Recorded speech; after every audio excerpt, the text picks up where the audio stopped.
So thank you very much, everyone. We among us today is our able guest in the name Olamide Adigun.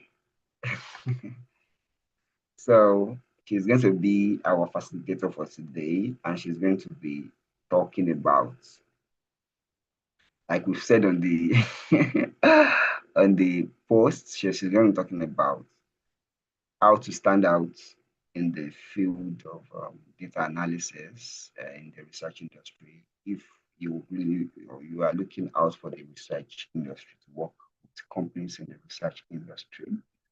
So I'm going to be introducing her now. And after the introduction, we are going to clap. Then after clapping, she's going to take up the space. She's a big woman. Yeah, so I'm going to be reading her profile now.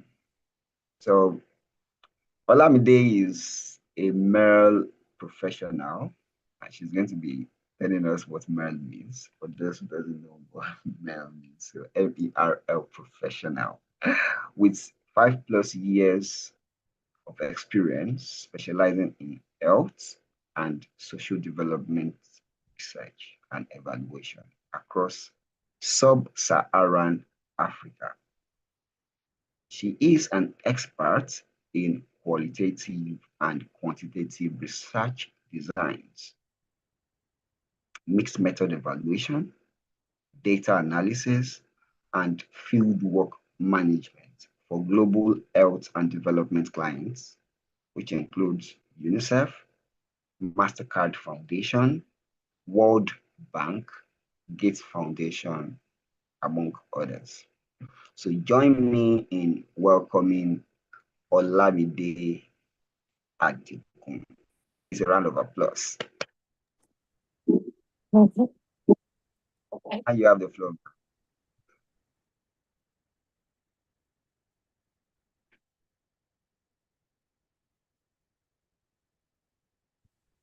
Thank you so much, Adede. Let me try and on my camera.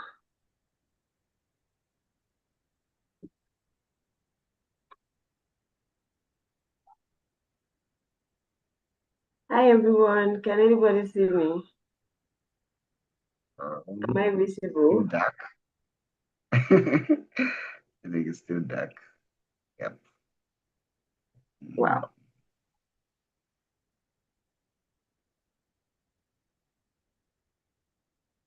Okay, probably because I'm still sharing my screen. So let me stop sharing so I can see. Okay, not visible yet. How about now?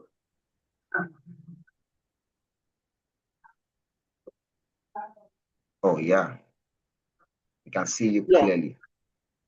Thank you so much. Good morning, everyone. As Adedoyin has said, I am Olamide Adigun.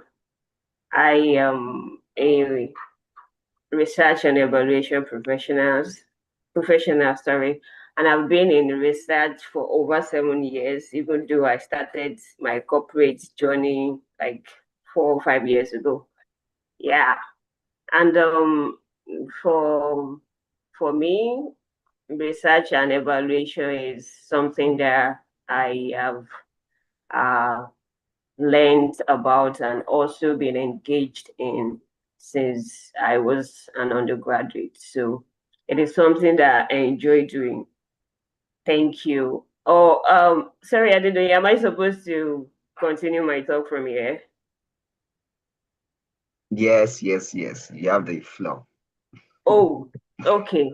Thank So you so much. you can let us know how you want us to engage with you, how you want us to ask questions. Should we cut you in, or you'd prefer if we wait till you are done until we ask questions?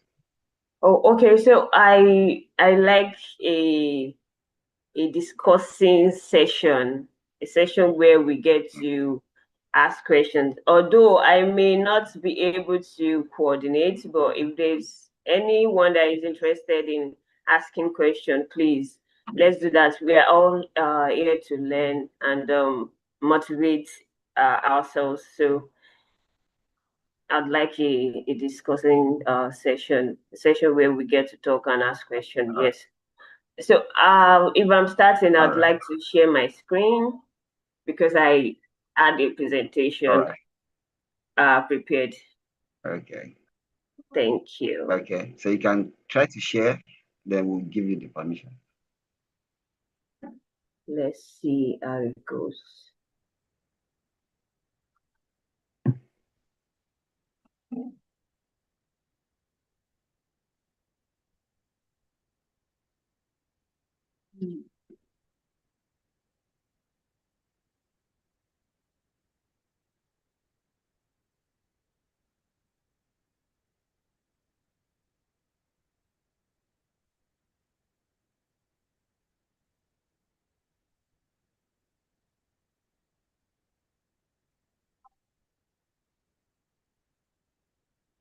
Yeah.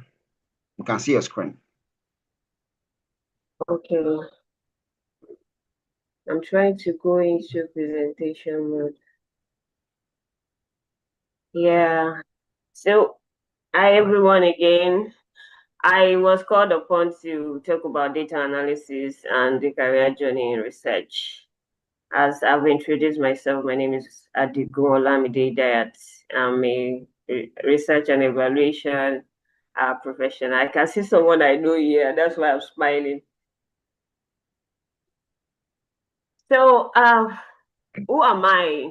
I, like I said, I'm into research and evaluation. And for a quick background, I I did my undergraduate in the Bafemi Awolowo University. I had a BSc in demography and social statistics. So statistic has always been something I have been dealing with since then. And from there, I also had a master's degree in University of Ibadan, still in demography and population studies. Currently, I am the impact monitoring supervisor on the IPO project, which is a project that is coordinated by Ipsos in Nigeria in partnership with Mastercard Foundation.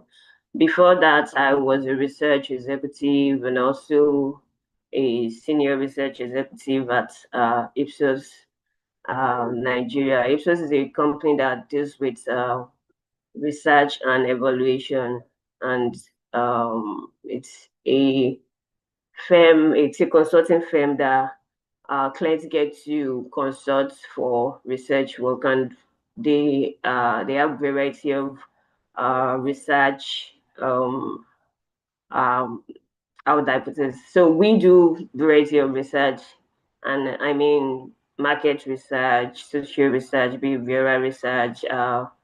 We have different teams in Ipsos that uh, do that. So thank you. Professionally, I've been in research and evaluation. I've been a data analyst and also a research assistant for more than 7 years.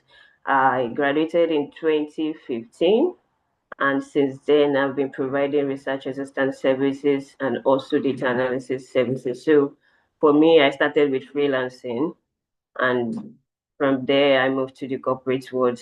So I've had experience in health, behavioral, and social research. That's where I'm grounded in, and also evaluation.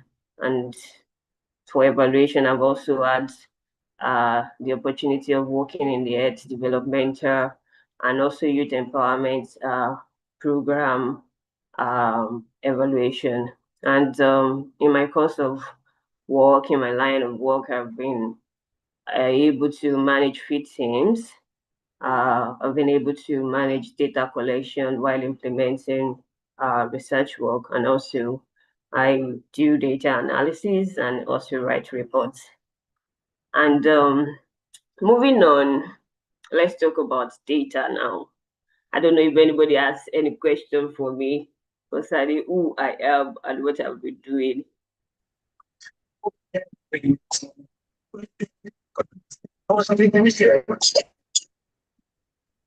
Zainab, do you have any question for me?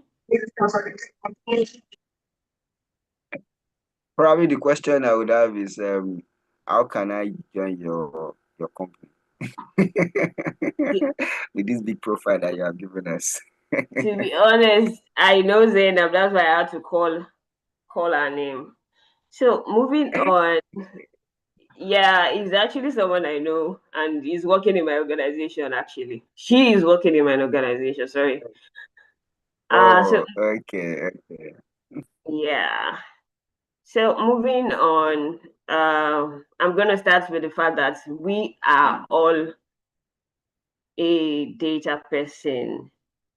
Ada, you are a data person. Zainab, you're a data person. I can see only those two people on my screen. Sorry if I'm mentioning those two names.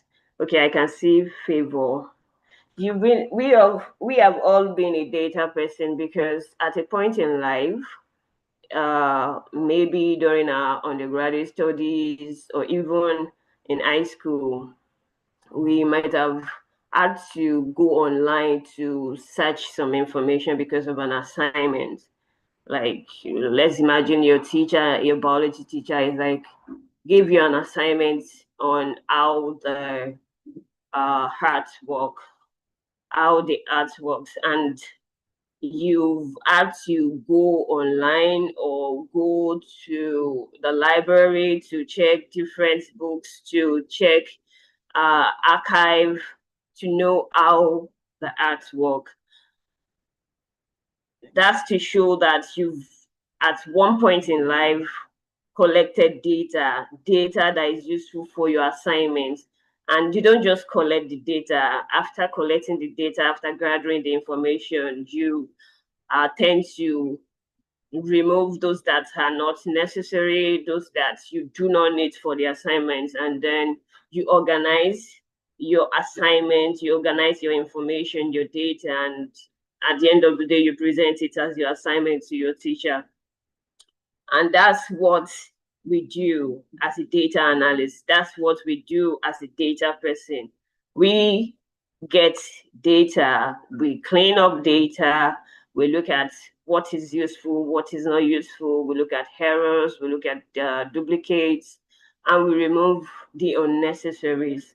And at the end of the day, we organize the data and analyze the data, and then we bring out the information that we actually need from that exercise. So we have always been a data person. Sorry, they've taken the light. And from there, we move to data analysis in research. So data analysis in research is like how we analyze data. What are the types of data that we have in research, and how do we analyze them? So for research, we have three types of research methods, and with these methods, we get data. So we have the quantitative research method where we do survey, and at the end of the day, we get numeric information. And also we have qualitative research methods where we do interviews and we collect our data in audios or story.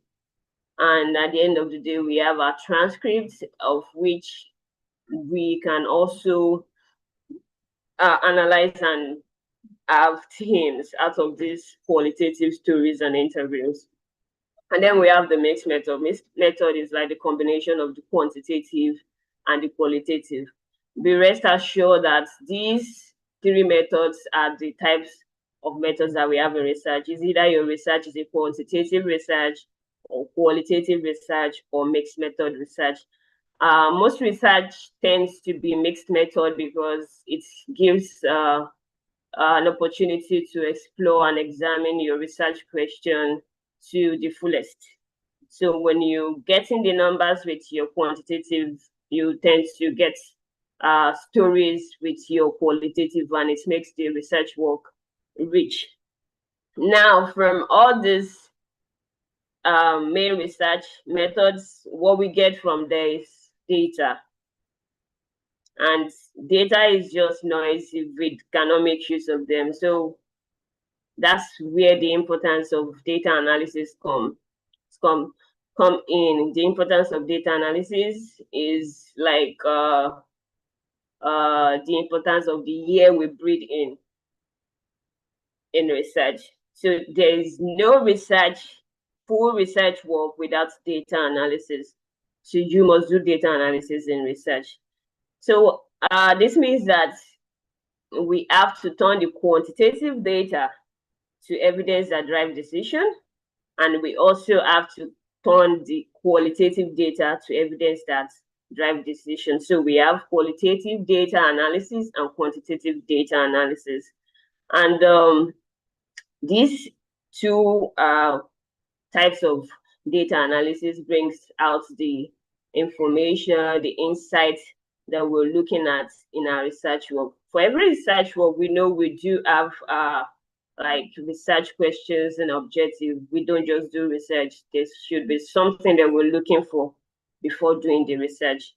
So when we get to explore that question, data analysis must happen. I don't know if we have any question on that before I move on. Okay, hi Olamide. Good morning. Good morning, Ada. I have a question just based on before you go further. I just like when you presented on the qualitative and the quantitative part of data analysis, I know that quantitative has to do more with numbers, especially when maybe you're using like a structured survey, a questionnaire.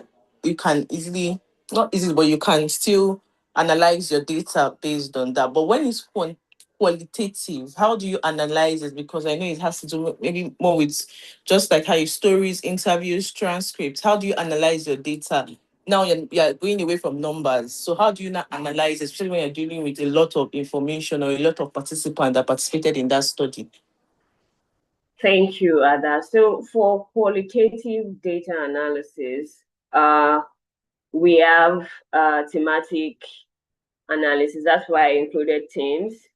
And we have this other one that I'm trying to get the name now. It's more like code. So theme is like you have something you're looking at. Let's say, okay, so we have thematic analysis and I think theoretical analysis. So you have a theory, and then under that theory, what theory would I pick now? So let's look at functionalist theory. Functionalist theory says, I don't know if I'm saying the right thing, it's in sociology and it's been long. So it says that in every society, we have different components that work together for the society to work. For a community to work, different components comes together, work together to make it work. And we have the religious system, we have the educational system, we have the family. These are teams. So you can be like, let's say you collected your data and you already have your teams in a functionalist system. You are looking at the family, the religious system, the educational system, the legal system, which curb the crime and all that. So you have different teams that you are working with. So in your stories, in your interviews, you collect data relating to that. And when you have something that is catchy, you put it under those teams. So you can have an interview where you're asking questions. So how is it in your family? And they're talking about their family. They can talk about every other thing. They can talk about we are 3, we are 4. That is not really the information that you need. When it gets to in my family, the father takes care of everybody, makes sure that he pays the school fees, is a disciplinarian. That's related to your study, and that's what you capture. So it's more like as the person said it, you capture it, you put it under your team, you go to the next interview, the person also make mention of another thing, maybe it's the mother that is taking care of the family there, you capture that, you put it under your team. So in qualitative analysis, we analyze with teams and code. So sometimes it's just a code. Oh, I'm looking at let's say leadership in business. That's not related to any theory, and it might be related to a theory, but let's say on the surface, you're looking at analyzing your data and you did something on leadership in the corporate world, and someone is talking about women leadership. While you're coding your qualitative, you can be like women leadership, and whatever is relating to that, whatever you want to capture under that, you copy from every interview and put it there. Every transcript now and put it there, because you may not be able to copy from interview. You have to translate or transcribe your interview, and then you work with the transcript. So qualitative data analysis is quite tasking, because you have to read all your transcripts, and the transcript is what you've gotten from the interview. So you read and you copy the necessary and the useful information under your teams or under your code, and that's what you now use. So let's say in your quantitative study, you were able to get that, oh, in the society, the father is mainly the head of the family. But in your qualitative, you're getting some family saying the mother takes care of them, you pay the bills and all that. Why the father is existing? You can be like, however,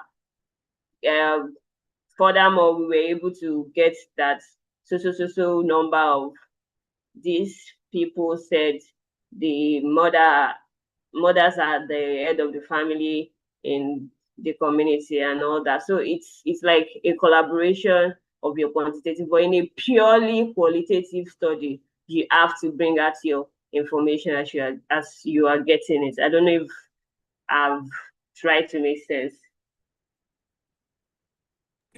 Yes, you have. Thank you. You're welcome. Yeah, the only follow-up that I just wanted to ask would be, so have you been in a situation where you conducted, so just like you said, that mixed method is the gold standard in research.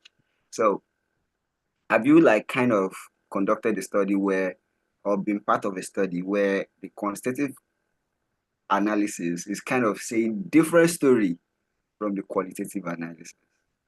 Of course, there are so many how were research you work able like that. to manage such situation?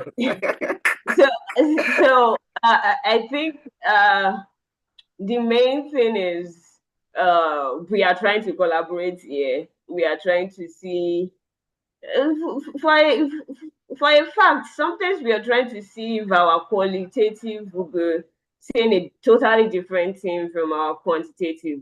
Yeah, and it is something that it's a reality. Sometimes the qualitative goes against the quantitative, because for quantitative you're just asking, at the end of the day, numbers. You're asking yes or no, and if you ask some people who is the head of the family, definitely their response would be the father. But when you probe and you ask how, you ask why, you ask what, and then you tend to get the fact that, oh, the father is just like a figurehead of the family. Why is the mother taking responsibility? So it's just going to be like, oh, the quantitative said this. We were able to get this from the quantitative. However, a further investigation shows that they are just figureheads, and most household has the mother providing for necessities, and we move on from there. I don't know. I don't know if I'm communicating, but it is something that, yeah, it happens. Yeah. Thank you very much for that. Yeah. So again, on data analysis and research. So we all know that when we hear data analysts, we sometimes think what they do is analyze data. But for a data analyst, for a real data analyst, the person must be able to deal with data. So your first understanding should be, what is data, right? What type of data do I want to focus on? There's some people that they're very good at quantitative data analysis and they know nothing about qualitative data analysis. There are some people that their focus is qualitative data analysis and they know nothing about quantitative data analysis. So let's just have this at the back of our mind that we have to figure out our niche. What do I want to do? Do I want to combine the two? Do I just want to focus on one? And figure out where you want to develop yourself. So data analysis is not something that you learn and you are good for life. You will continue learning. In my undergraduate studies, I did statistics. I did software statistics. We used SPSS and data as an undergraduate. I can remember DSS 315. The 315 was purely statistical package. The major course uh, was on Stata, but we did SPSS too, and our exam was on Stata. We did our analysis on Stata and submitted our output. So, but right now, I don't even know if I can use Stata. Right now, I know the codes, I know what to type, but still, if I'm going to use data, I would have to go back and read about it, refresh my brain to work on data because it's been long I used data. I think the last time I used data was 2017, but I enjoyed it. It's something that you can always open your book, read, and then you pick it up immediately because it's cold. Mostly, I think the software that deals with code, they are easier to work with. All you have to do is know the code, and then you're good to go. So it is something that you keep learning. That's just it. And for research, you don't just be a data analyst. You don't just be like, oh, I can analyze data. You have to actually understand research. So if you want to be a data analyst in research, you have to fall in love with research, know about research, and also read about research because you don't just do data analysis in research. For a data analyst in research, you must be able to develop research too. And by research too, I mean the tools that would be used for data collection. So you can imagine you're a data analyst and, oh, sorry about that. You're a data analyst and you just know about analyzing data. For it to work, you must know the data that you're analyzing. Is this data something that I can work with? So imagine you're a data analyst and they bring a data set to you and they said, we want to understand the influence of age and education on employment. And you're looking at the data, you cannot see employment status, you cannot see good data on employment. Fine, they collected the demographic characteristics where you can see the age, you can see the educational status, you can see nearly everything demographic, but then it gets to employment and you're not seeing if they are employed or not. There's no way you'll be able to analyze the data. There's no way you'll be able to come to make a sense out of the data. So as a data analyst, you or yourself, you must understand what data you need. You must understand what data you do not need. Because in a data set too, you can have as many data, as many as like unneeded data points, and they are useless as anything to you until you get the ones you need. So if they're talking about age and education on employment and you cannot find information about age of the date on the data, in the data you cannot find information about employment in the data is useless to you. So you must be able to say, this is what I want from these two. This is what the research team, the field team, are expected to collect in the field for the data to be useful to you and to explore the research question. So as a data analyst in research, you must be able to develop research too. This is what we collect the data that you need. So you must be able to say, oh, I developed this questionnaire to explore the research question, which I'm going to end up analyzing the data at the end of the day. You must be able to support study design, sorry. And by supporting study design, you are in charge of the method that is needed to be to do the research. So let's say that you're you're looking at the number of people in a community, the number of people that does a certain thing. You know that the main objective of that study is to get the number. You can as well say, oh, we want the study to be a quantitative study, because what you actually need from that research work is the number. So you should be able to advise and be like, oh, we don't need the qualitative part. The main objective of this study is to get the numbers and all that. So let's just stick to the core quantitative part.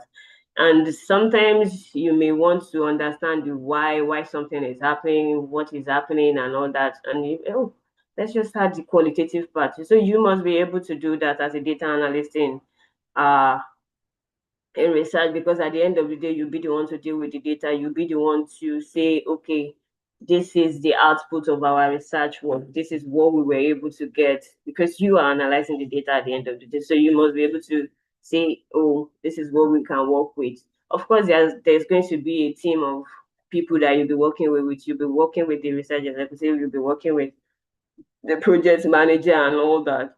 But your contribution is like as important as anything in that space. Like you have to let them understand what is achievable at the end of the day with that research question. So you should be able to do that. You should be able to clean and manage data.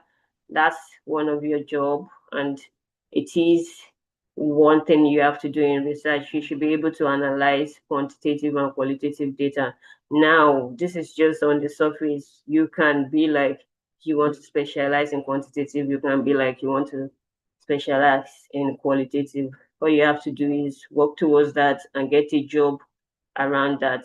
Don't get a job that will stress you. If you know that you're good at only quantitative, and they're saying it's qualitative and quantitative data that you'll be analyzing, you know that you're not good at both. You know what to do. And also, whenever we analyze data, at the end of the day, we have to interpret what we analyze. You can say, okay, 30 people out of 100 drinks, 30 people drink a yogurt, while others take soft drink like soda. But then it may not be useful if you are not interpreting what you're saying. Like, fine, you have this, but at the end of the day, what does it mean in terms of your research? What does that mean? So you have to interpret your findings so that other people can understand what you're saying, and also write reports and recommendation. As a data analyst in research, you would write reports and you would write recommendation, and also you will present your evidence to stakeholders. You don't just analyze and say, I have analyzed. At some point, you get to present your analysis, you get to present what you were able to get from the analysis that you did to the stakeholders. And fine, you can be like, all these, I don't want to do them, or I just want to pick like three things to do or four things to do. But for you to be at that top level, you should be able to do all of this in research. You can be like, I want to specialize in this, I want to specialize in that. It works that way too. But for you to be like a top person in research, a top data analyst in research, you should be able to do all this. You should be able to contribute to tool development, study design, and all of that.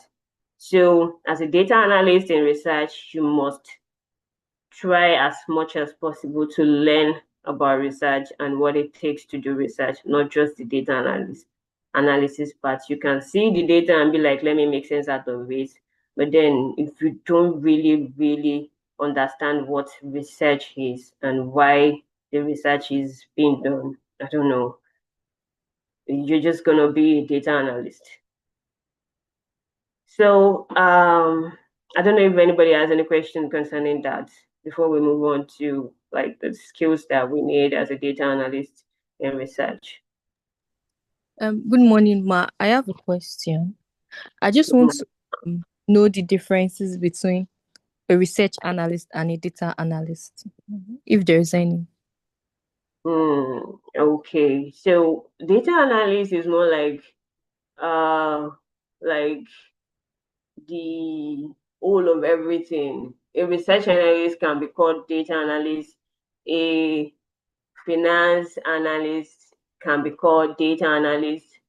I'm trying to get other analysts that we have. We have data analysts as the head of everything. So as a data analyst, you can be a research analyst. As a data analyst, you can be like an investment analyst, compliance control analyst, all those things. At the end of the day, you are an analyst. But what actually differentiates you is what you analyze. Are you analyzing research data? That means you're a research analyst. Are you analyzing like a corporate, an organization, product, sales, and all those things? That means you're a finance analyst or something. Are you analyzing the government sector, project, and all of that? That means you are like a government sector analyst or program analyst, or do you know what I'm trying to say? I don't know if you understand what I'm trying to say. So data analyst is everybody under that analysis space. But what differentiates you is the data that you're analyzing. You're analyzing research data for you to be a research analyst. I Okay, don't know. thank you, Ma. Thank you. So as a research analyst, you can be called a data analyst. The only thing is you're analyzing research data. So in research, a data analyst in research, you need the statistical skills. So technically, you need the statistical skills. And okay, I didn't. Yeah. Yeah, sorry. I have about 3 or 4 questions from your last slide. So sorry. Yeah, It's okay. so the first question I wanted to ask is, you know, so I love how you started that, okay, as data analysts, we should not focus on the end product. We just, oh, I want to analyze my data and then, go away. So we need to be from the get-go, from the beginning. So have you been in a situation where you were called to a project where you were only like given the data, and just like you said, the objectives and everything were have been schemed out before you came in, and a data point that you need, just like you mentioned, was not there? How were you able to handle that? That's number one. Number two, have you seen situations where you jump on a project that you in terms of ideology, in terms of philosophy, does not align with you? Maybe sensitive topics, maybe topics that are against your religion. Maybe someone is interested in gayism or something like that. I know these are sensitive topics, and you are like, they don't align with your ideology. So for data analysts, how do we kind of manage that situation? Also, in terms of presenting to stakeholders, so what happens in the situation where you know what your stakeholders are interested in hearing? They want to hear that, oh, sales has improved. Maybe they have run out an intervention in a particular place, and what they are expecting, what they want to hear is that their intervention worked. And when you are analyzing, the intervention is not working. So what do you do, or what have you done in such situation? And lastly, so there is this thing that we have always discussed, and is that moving from the general report, the report that you find, okay, I've analyzed this, I've analyzed this objective, these are my results. And stakeholders are not always patient to listen to all your reports. So what do we use in picking which insights to present to stakeholders that would make them stay throughout your presentation, or that will not make them sleep when you are presenting to them? So sorry for all of these questions. It's okay. Thank you. So I'm trying to jot it down so that I don't forget.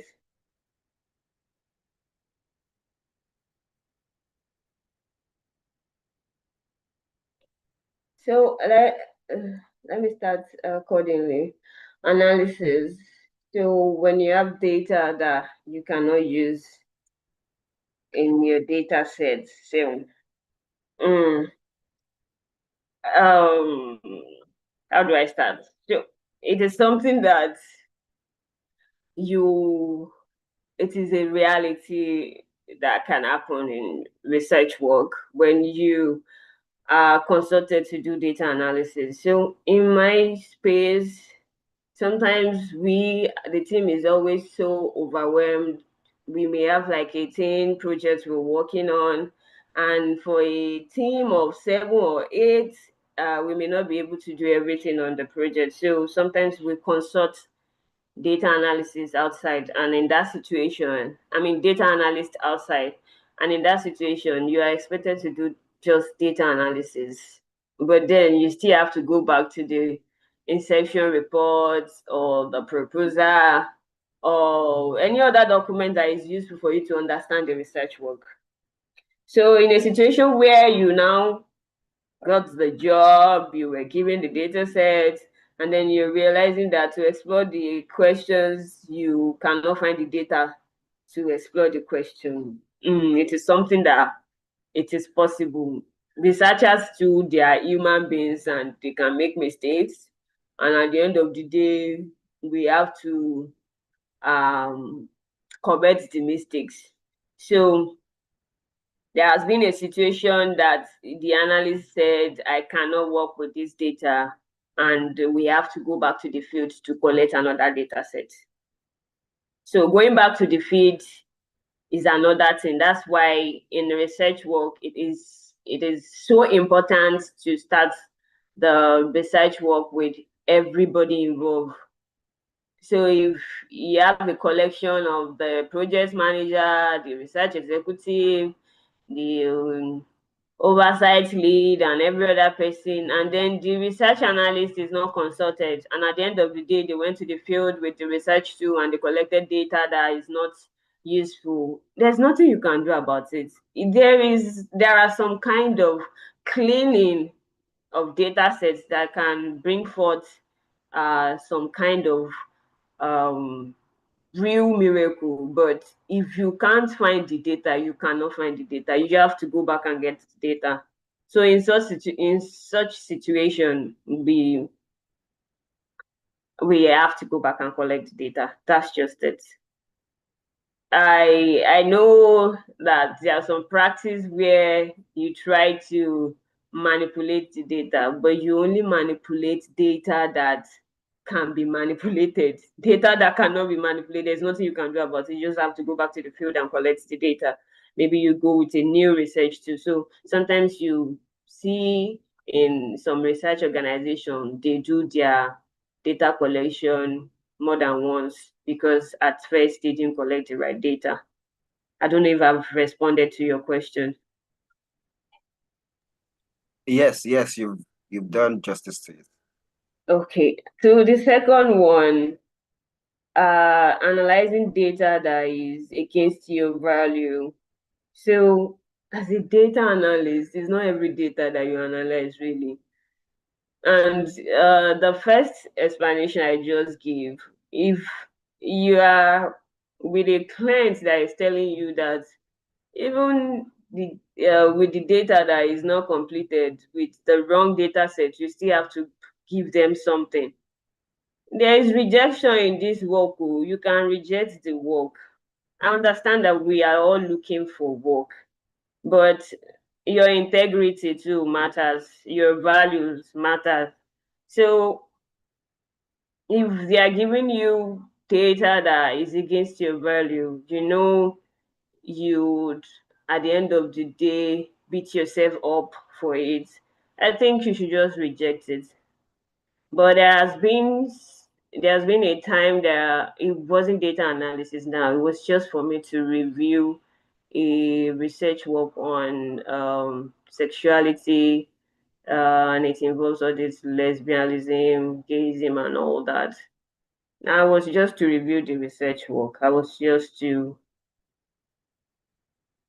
proofread and do all of that. So, of course, I am not against them. I am not in support of them. But this is a work that probably how I felt was I really do not know more about the their situation, because the research work was exploring their situation and how they are facing stigmatization and all that. I felt it interesting because I really do not know about them. I don't know what they're facing, and it would be nice to understand from their point of view. So it's a qualitative study, and I was able to read like a cutout from their interview and all that. Some themes were interesting, so I just went through it. I read it, gained my knowledge, did the work, and it was done, and that's it. But if you know that it is something that you are so against, I think it's something that you can reject and move on. So you don't have to do every work. If it's against you and your ideology, please, let's reject it. On to the third question. Stakeholders not being pleased with your insights. So we get that a lot, especially in evaluation. Evaluation is when you uh, try to assess a program being implemented to develop like a situation, develop people, just to make lives better. So, and sometimes implementers, implementing partners, they come and say they've done enough, blah blah blah, and they would be expecting you to come back with the same reports that, oh, you guys have done enough. And at the end of the day, you may get to the field and understand that, yeah, they are working, but there's no impact. They can say that, oh, in a street, maybe they provided solar panel and inverter to people, and they make the life of people better.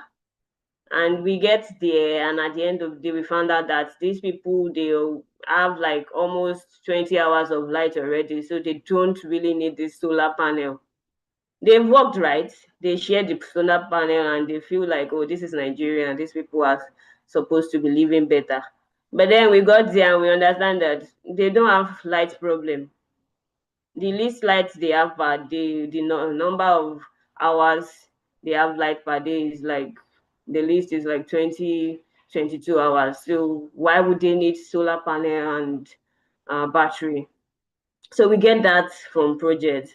Some sponsors, they implement projects that at the end of the day may not have the impact that they are looking for.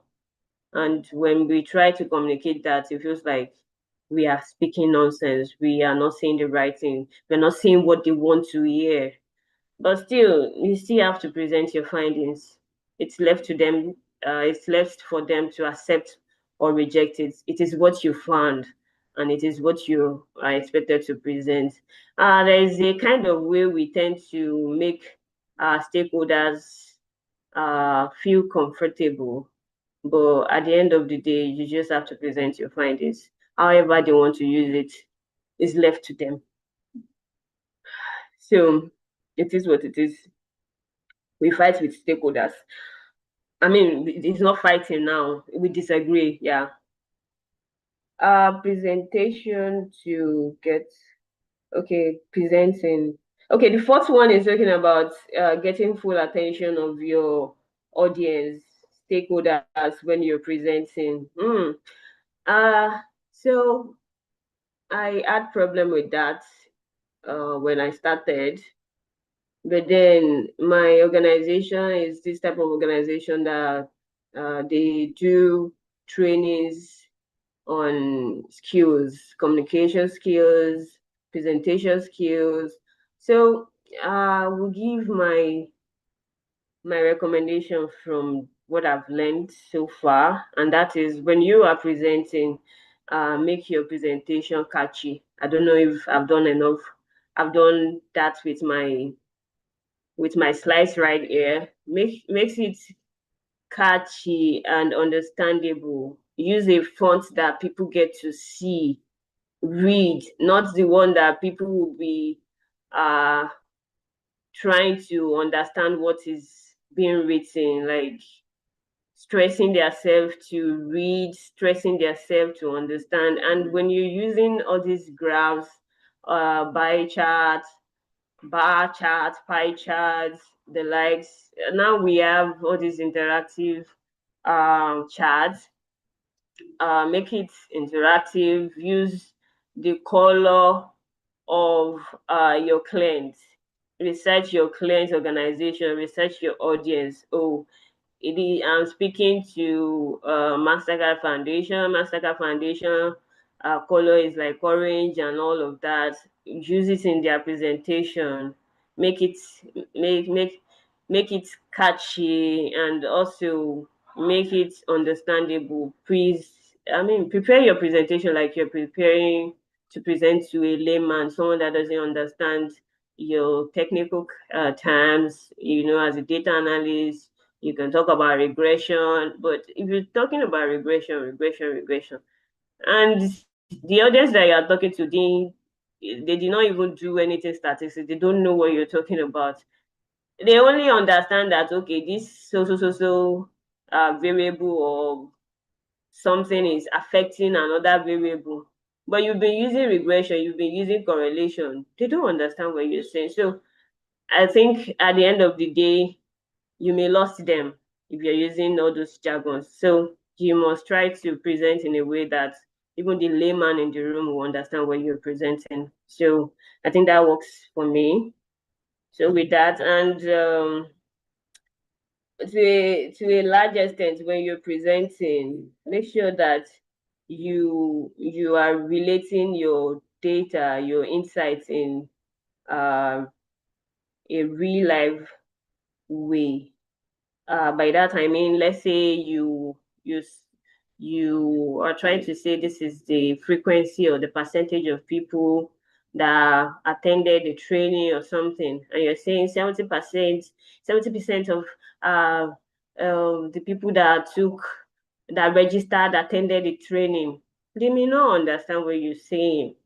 But if you say, okay, 7 out of 10 people who registered attended the training, it makes sense to them to catch it like, oh, so if 70 people registered, that means we're looking at probably like 50 something or something. If 100 people registered, that means we're looking at 70. So they tend to catch that down using the jargons that we use. Yeah.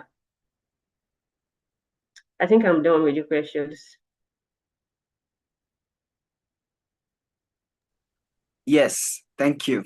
You have done justice to them all. Thank you. So moving on, we have the skills that is needed to be a data analyst in research. Like I said, we have like other things to do apart from just analyzing data. You have to work with a team to understand the data, to even help in collecting a good data. So as a data analyst, we know our core technical skills, the statistics, the data management, and then the software package that you want to uh, be good at. There are some people that they are good at all. There's some people that if you say, okay, use R to do the analysis, they will do it. If you tell them use SPSS to do the analysis, they will do it. If you tell them use data to do the analysis, they will do it. If you tell them use Excel, use Python, they will do it. Someone like that is doing. You can use all the statistical package. So I've been able to use SPSS, Data, Excel, R in my line of work. But then, like I said, if I'm going to use data right now, I must go back to my knowledge book. It's not something I can just jump on and. But when you get consultation services, when you go to get employed at an organization, they may tell you this is what we use in our organization. It's SPSS. And at the end of the day, you just have to read about it. If you have had the knowledge of data analysis before, you just have to get your SPSS knowledge back in place, and then you're good to go. So for me, data analyst, you don't stop learning, you continue learning. And then you may get to another organization after using SPSS for like 3 or 4 years, they say, oh, we're using R here, and then you get back to R. And for most research analysts and data analysts, I think let me know. I don't have data to back that up, but I know that most data analysts, they don't just, like, even if they are working in a corporate firm, they still collect their side consulting service. So for me, I'm working in a corporate firm, but I do analysis for people when I have time to. I do qualitative and quantitative analysis. I've done analysis for people that were doing their PhD, purely qualitative. I think Canada likes qualitative, so most of them are always coming with qualitative analysis while I'm still working. So it's something that you can do and get your money. So the next thing is data visualization. We can do analysis, and there are some all these software. They have their own way of presenting your data. They have bar charts, they have pie charts, they have all of that. But then, if you're working with a data visualization package, it makes your work better. It makes it look catchy. So you must be able to use to do data visualization too, and also use the package. We have the Looker Studio, Power BI, and Tableau or something. So you just have to know which one you want to stick to, and all of them too, they are related. So if you learn Power BI, I believe it's easier to work with Tableau, it's easier to work with Looker Studio. So no knowledge is wasted, you just keep learning. And for research skills, like I said, you must be able to contribute to study design. Sampling is also there. Okay, we're looking at so number of people here, our population is this, how do we sample to get the right sampling, how do we sample to get the right sample for the study? So we must learn about that. You must know about research methods. You must know about how to write reports. Report writing is tricky because sometimes you have to write reports like your clients will want it. If you check some reports, you see the way WHO writes reports is different from the way UNICEF writes reports, is different from the way Mastercard Foundation writes reports. So sometimes when you're writing reports, you just have to do like your own research, do your own research to understand your clients and write their reports in respect to how they would like it. And another type of skills that you need to work as a data analyst in research is the soft skills, where you learn about communication, critical thinking, curiosity. Critical thinking and curiosity is like your superpower self as a data analyst, because you have to think about the data. There are some data that you analyze and you'll be like, oh, I think I need a second opinion on this. That's why data analysts, they are not secret keeper. Most of the time, they want to show their work, and sometimes they ask others about their work. I did this, I did that. Do you think that is really exploring the question? Do you think I should add this? And then you think too. You think and think. Imagine research work is looking at how the demographic characteristics is affecting employment in Nigeria, and you're doing, okay, how is age affecting? What's the influence of age on employment? What's the influence of education? What's the influence of this? And then in the meeting, they were all like, "Oh yeah, we are doing right, we're doing good." And then you as a data analyst, and you're like, "How about if we look at um the age at graduation, and then we look at two groups. We look at people below 25 when they graduated, and people above 25, and we do like a kind of comparison, Vancouver and all that." And they're like, they don't understand what you're saying, like the terms, the Vancouver and all of that, but they understand that you're looking at comparing groups and all that. Yeah, that's why we need you in this room. So you should be able to bring that to the team. You should be able to bring that to your data analysis and all of that. Teamwork is something you can be consulted as a data analyst, but most of organizations do well when they have a team of data analysts. You get to talk to others. You know that secret that you cannot keep. You get to have a talk with your boss, have a talk with your colleague to say, "Oh, are we doing the right thing with this?" So teamwork is something, and communication. You should be able to communicate well. If you know it's something that you cannot do, you tell them.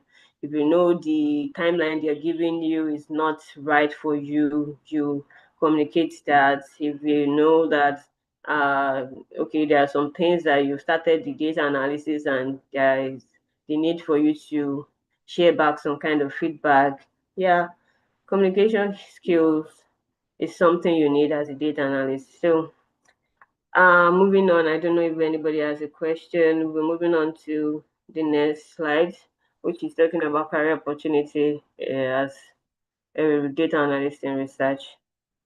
So you can be a research analyst, you can be a data analyst. Data analyst, you just be called upon once in a while. We have this so work. Would like you to help us analyze the data.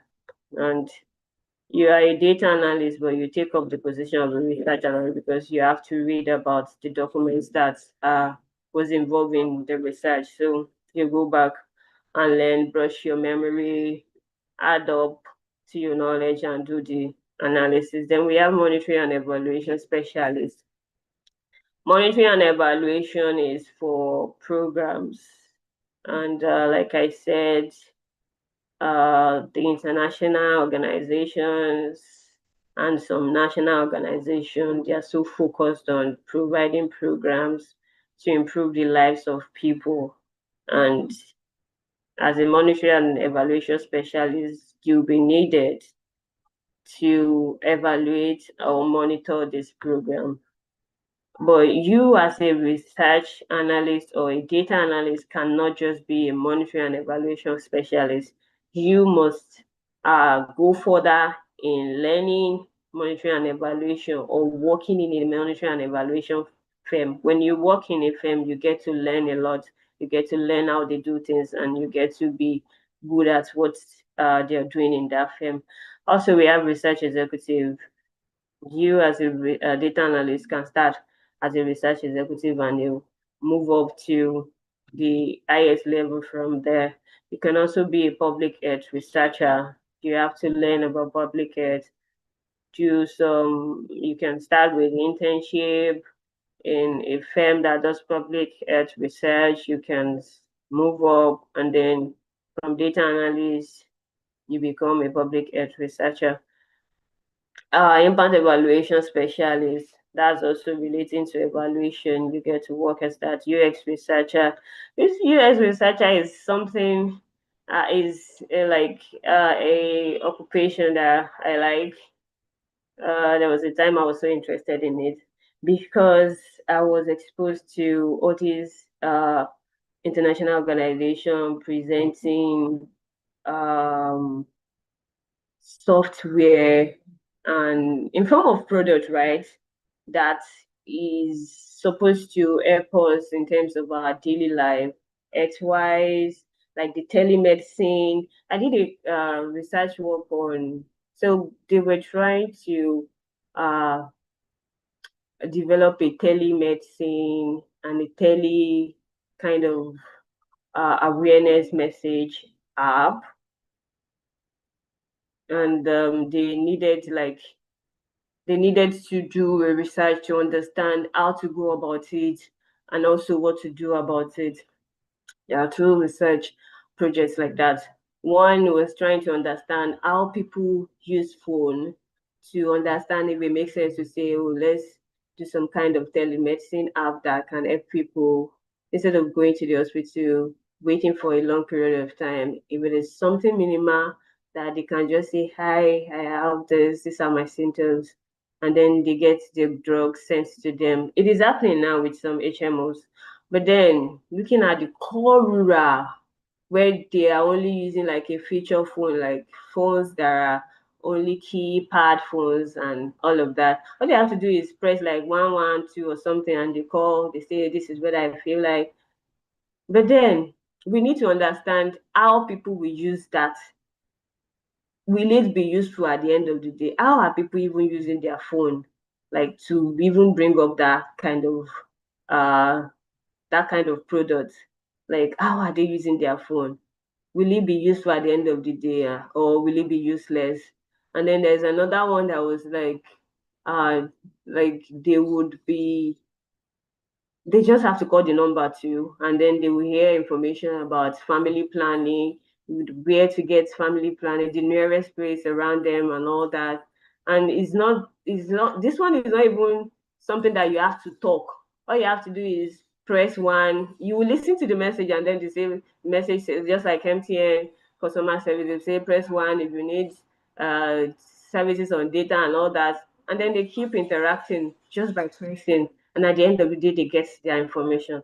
Is this something that can work in the rural? And I'm looking at rural core in the northern parts, rural core in the southern parts. We're looking at villages.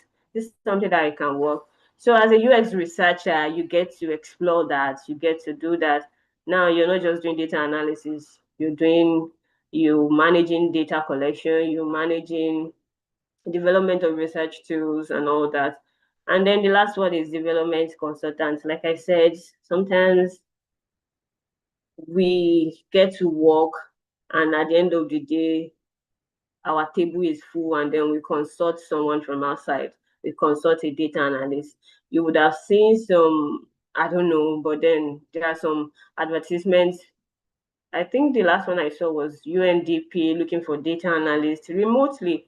And it's something that you can do from anywhere in the world. You just work for UNDP's, I think it's like a year contract, and when you're done, you jump on the other thing. So you can be a development consultant.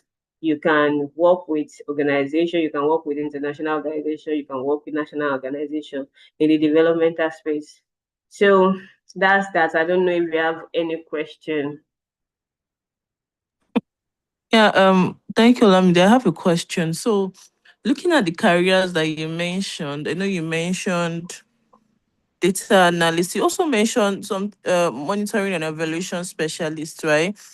Yeah. Is I know that there are some M&E that also do data analysts, like data analyst responsibility, right? Apart from them monitoring the implementation of the program, evaluating it, they are also data analysts. I even analyze the data that comes in, right? So how does one progress from um being an intern? Because looking at your career journey of how you started as a how you did a course in statistics, and how were you able to leverage? Do you start with data collection before you were able to enter into the research industry?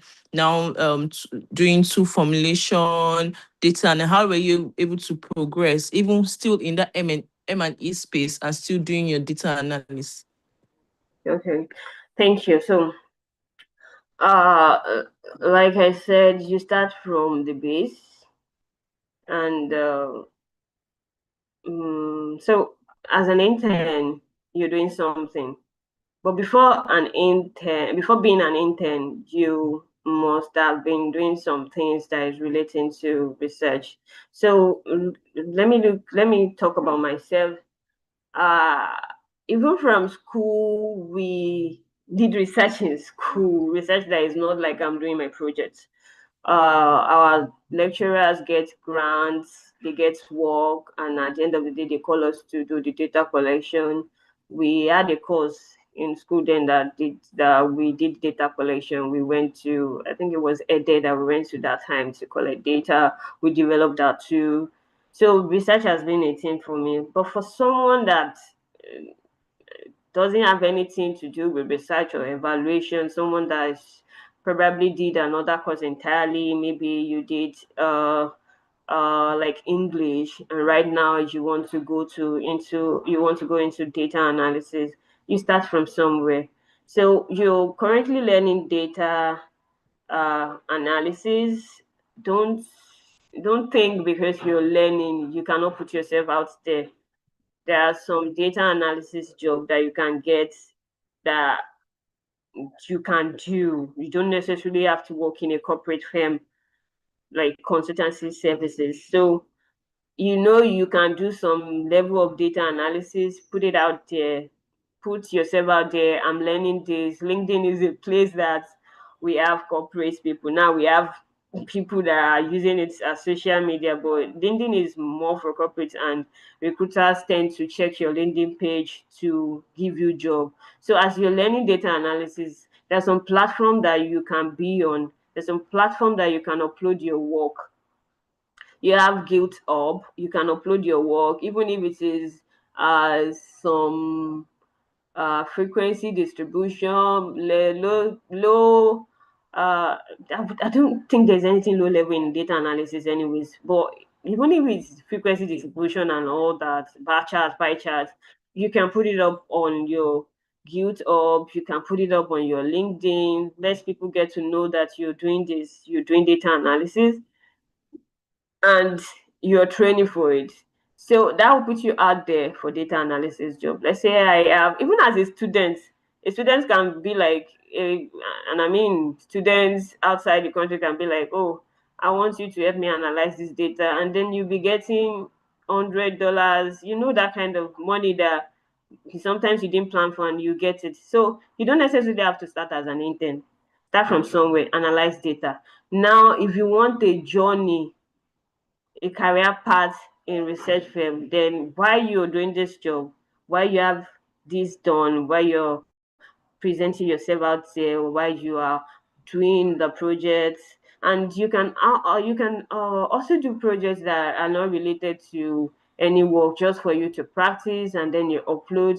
There are so many sites where you can get data, like raw data, generated data. You can tell, I think macro, you can say, I want data on this and this and this and this, and it will bring it up for you. And then you have secondary sources of data that are valuable that you can analyze. You have NDHS data, you have, what's this?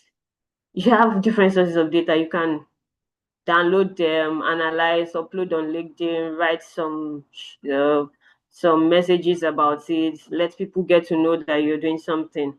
And from there you get recruiters looking at you, you get consultancy services, and you can start from a place. If you are even uploading your work, to a large extent, you may not start as an intern, but if you see an opening for an intern, you can jump on it, start as an intern, move up to the top from there. If it is where you want to be, if it is monitoring and evaluation intern, there are monitoring and evaluation associates that you can start with uh 0 years of experience.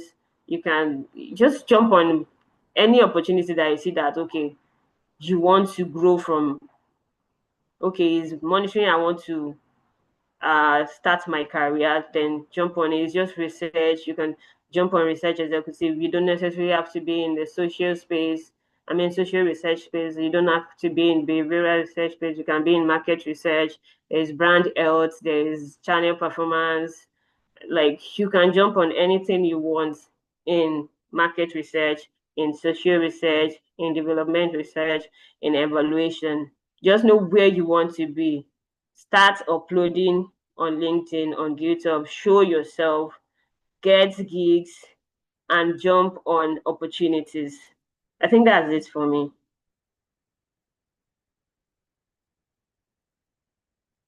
And I don't know if I Yes, have. yes, thank you. So just to also clear, is there like a clear difference between being an analyst and being an M&E specialist?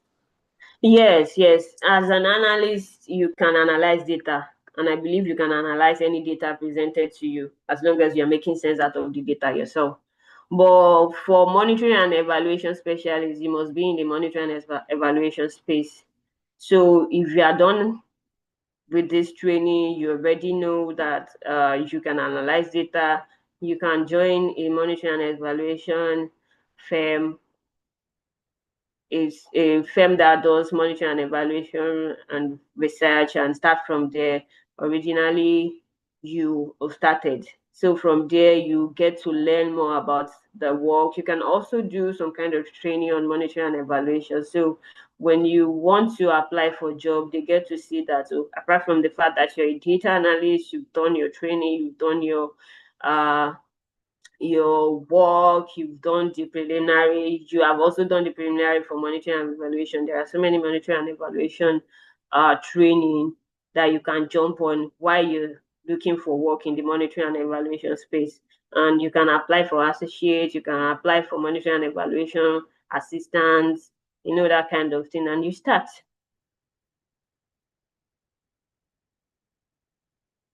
Yeah, thank you very much. Yeah, you're welcome. So for development work, and I mean research and evaluation, you can get them on LinkedIn. I think LinkedIn is a space where you can show yourself, let people understand what you're capable of doing, show the little wins, share the little wins in terms of knowledge, growth, and development. I'm learning this, I'm doing this, show what you've learned, upload your dashboard, let people get to know you, that now you are into data analysis. And you can get jobs, development jobs in Relief Web, Impact Pool. Gift Up is for you to upload your portfolio. So when you're applying and they're asking for your portfolio, you share your GitHub link with them, you share your GitHub portfolio with them.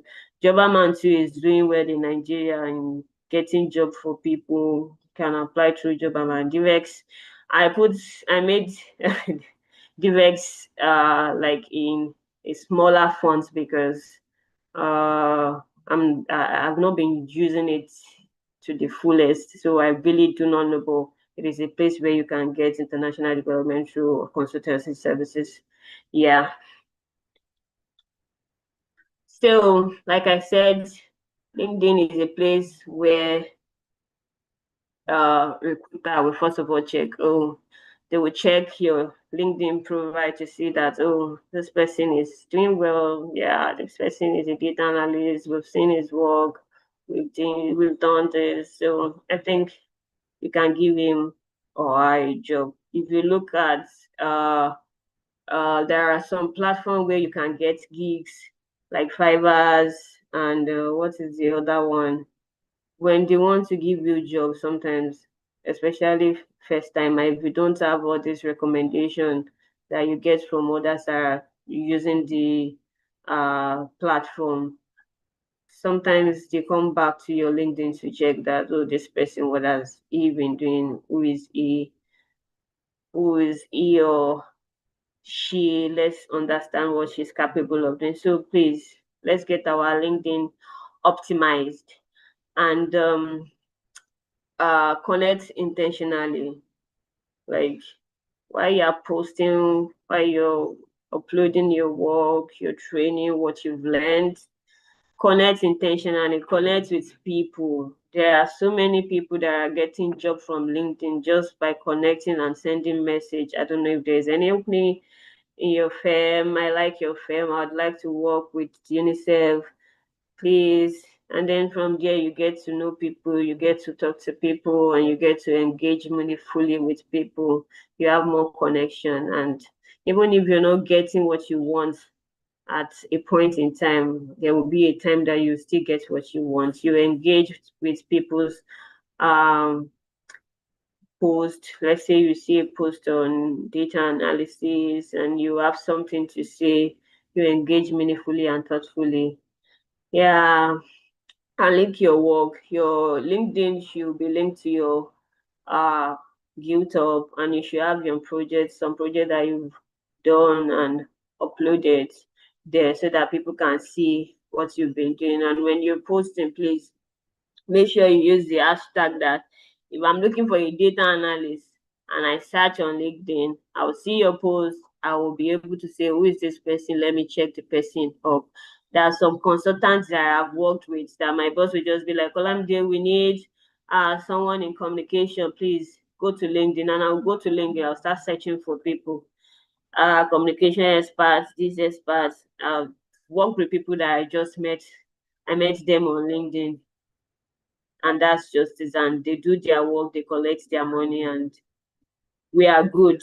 And sometimes we will need to use them again if they don't, if they did a good job and their integrity is top notch. We go back to them and we still use them, and they collect their money. And they don't collect just any money; they collect their money. Uh Now, I don't know if we have anything to ask, because this is just for all of us, what we can do in the next 48 hours to put ourselves out there. And this is like my last slide. So if you have anything to ask or anything to say, let's discuss. Let's do that. For me, I say that in the next 48 hours, let's go to our LinkedIn page. If you do not have LinkedIn, please create a LinkedIn profile, update your profile, put your headline, put your nice corporate photo, put a nice summary of yourself there. Let people get to know you. As a data analyst, find a free data set, go to Macro, go to all the open source where you can download data sets, free data sets, play with the data sets, analyze the data sets, explore so many things on the data set, upload it on your page, let people engage, tag me, I will engage, create a GitHub account, upload your work, have a good portfolio, that kind of thing. So, and also follow professionals, follow people in your niche, follow people that you want to grow with. If you want to be in the research space, follow people in the research space. If you want to be in the monitoring space, follow people in the monitoring space, monitoring and evaluation space. Move on. If you want to be in research and monitoring and evaluation, follow people in mail, follow people in those space, connect with them, send connection. There's a difference between following people and also connecting with them on LinkedIn. For following people, you get to see their post and all that. For connection, they get to see yours at the end of the day too. So if there are some people that you know that you cannot connect with, that's when you should just follow. But I prefer you connecting with them than just following them. Yeah. So thank you so much. You have what it takes. You've started. Now you can start moving forward. Now go and prove it. You can do this. Thank you. Wow, wow, wow, wow, wow. What a master class. Wow, that was awesome. That was like outstanding. That was extraordinary. I don't know if anyone watches football here. That's that. So the kind of commentary that Peter Drury is gonna give at the end of such a performance that maybe Messi or Ronaldo drops, the kind of hat trick is what would have come up from this presentation. Thank you very much, Alamide. Like this You're was quite welcome. insightful, quite thoughtful, and thank you very much. It was quite inspirational. Thank Thank you you too. so Thank you for much. listening to me. So we don't know, is there anyone with any question, any follow-up comments, anything at all? What has been said thus far? Okay, so I just have like a comment. I just want to use this medium to appreciate our dear speaker. Like I said, I think I mentioned during the week when you posted, I said, this is my supervisor now. Then I made a comment that it was even because of she posted the flyer of the training. That's how I was able to engage in the training. So I just really like the fact that she was able to take us on a journey whereby she told us on how she was able to get into the data world as a researcher, do her specialize in her areas.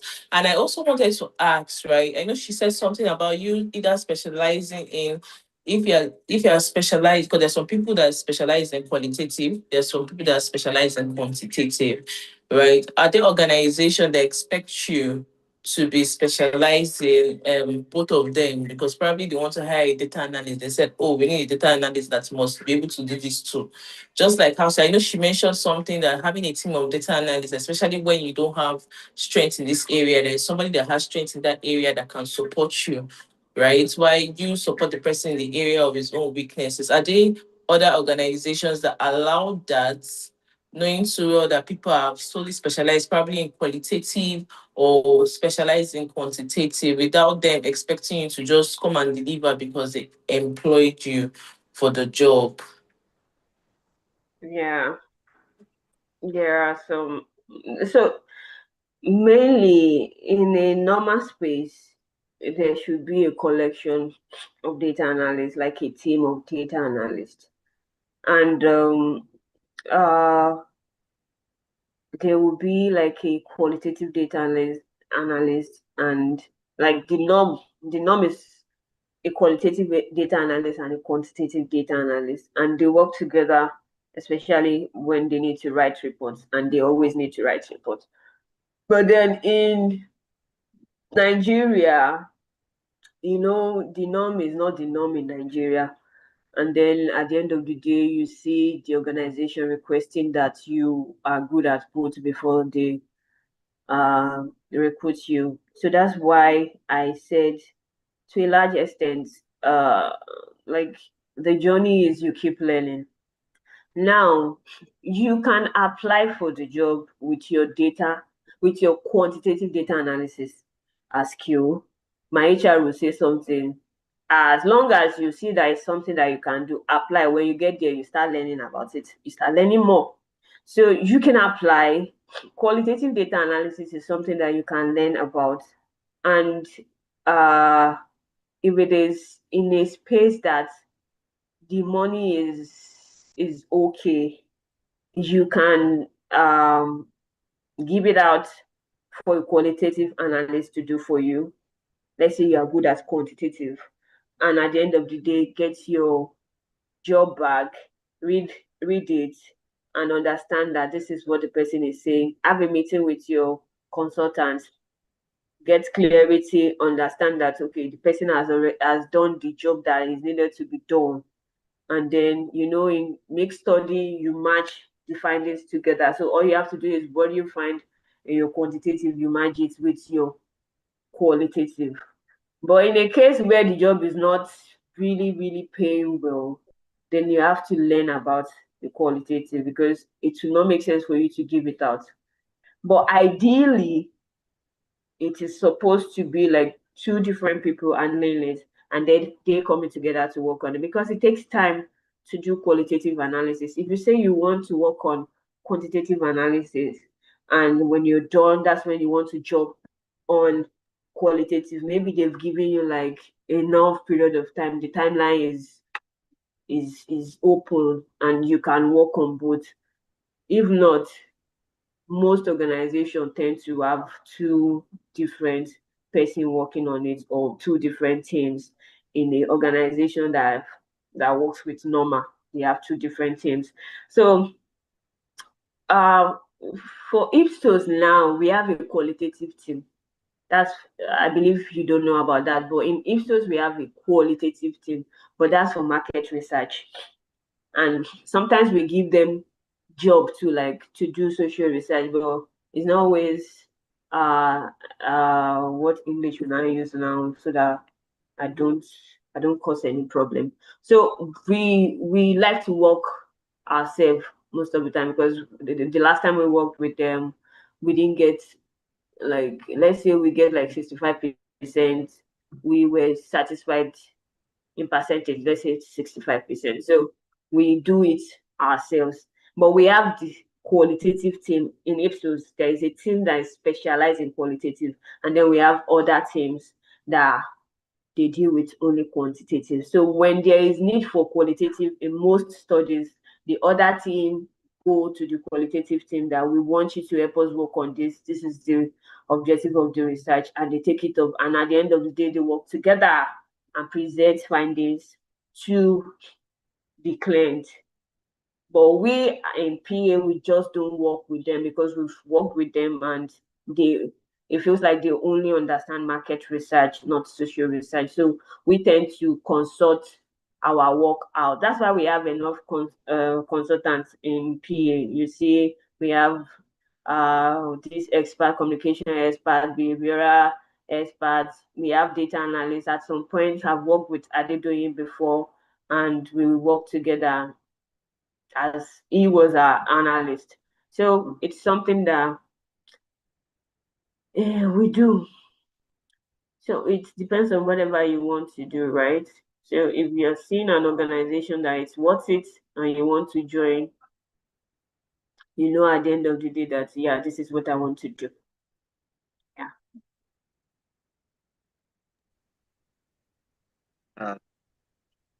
Thank you very much for that.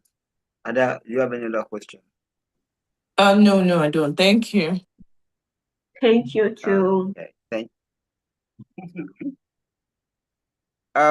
Do we have any other question? Okay, I have a question. Okay, Favor. So while you mentioned having 7+ years of experience before actually before 5 years then moving into the corporate world. So I want to know how you got those 2 years plus experience and where you got them from. So I was freelancing and being consulted for research assistant. Like I said, in school then our lecturers, they do research and they call upon us to do data collection, to do data analysis. And within ourselves in the academic space, we do analysis, we do data collection ourselves. So I provide their services, and there's some organization that I've worked with collecting data and also doing I did local government program assistance. So I do freelancing. Just, oh, we need you for a month, we need you for this. I do that and collect my money. So that's where the experience before being in corporate was. And for corporate world, I there was a time that I was applying and I didn't get in, so I stopped applying. The job that I got, I didn't apply for it. It was someone that said, "Oh, this person is here," and then the person just said, "Oh, please send your CV," and I sent my CV, and that's how I got the job.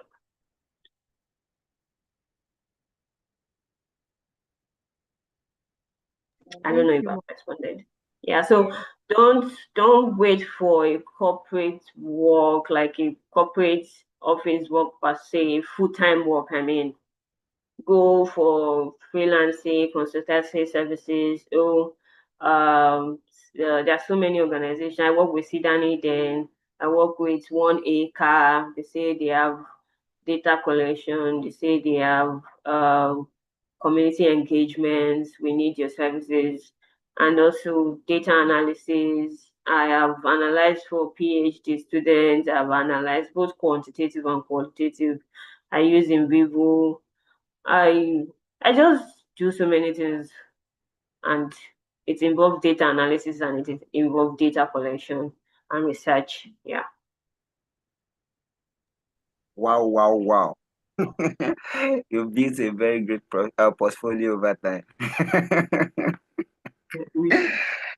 Yeah, thank you so much. And I just wanted to comment. It's just a follow-up comment on the part where you said you were talking about the power of LinkedIn, and I think for the most part that was where you like kind of emphasized on that you should be more visible on LinkedIn. So I just wanted Yeah. to tell everyone that all of my roles that I've gotten in the research industry were through LinkedIn. Like all, Yeah. all, like all of them were through LinkedIn. So what she's saying is very, very valid and true. Very, very valid and true. And I like the way you laid out the practical steps, like how we should do it. This is how we do it, and that's just how I did it then, and it worked for me. It worked like it worked for me. It worked for me. So I believe that it can also work for others. So I'm just trying to, testimony time, overcomers time. I'm trying to give my testimony in the church now so that everybody would be inspired to pick up LinkedIn and put more effort into getting more visible, connecting with people, commenting on posts that are in line with your niche or a niche that you are interested in and getting more visible on LinkedIn. So I just wanted to comment on that. So in the absence of question, Olamide, would you like to give us any parting talk or view just in about 20-30 seconds? No, I think the the only thing I'd like to say is the fact that we are in Nigeria, right? And it's not always easy. But I can assure you that with a good resilient spirit, we'll always get there. There are so many platform online that you can do gig and get your $100, $70 per hour, and they're out there. Even if we we cannot get a proper corporate job, if that is our ambition, while we are still doing that, we can go for all those consultancy services, all those gig services. It's difficult to join them Fivers and Upwork because you need some kind of recommendation. Someone saying that, oh, this person had worked with him or her, and the person is doing well. It may be difficult, but there are some others that you don't need to. All you have to do is do some kind of assessment. And at the end of the day, if the work is something that they feel you can do, they will invite you to apply for the work. So I think we should explore that. Yeah. Yeah, Resilience is. thank you. Thank you very much. Thank you. That was inspirational. And you've said it all. You've said it all. So thank you very much. On behalf of Abim's Rich Impact Foundation, I want to thank you because you've been a very, very supportive friend of the foundation. To say thank you. I also want to thank everyone who was present at this. Thank you very much for coming. We hope you have gained one or two things, one or two skills, or one or two things to inspire you to achieve I see greater. more of my people here after checking my screen. Interesting. Okay. Wow. Nice to You're very- have you guys. Thank you. Yeah, Oh, thank you, everyone. wow. Bye. You have a great weekend. Thank you.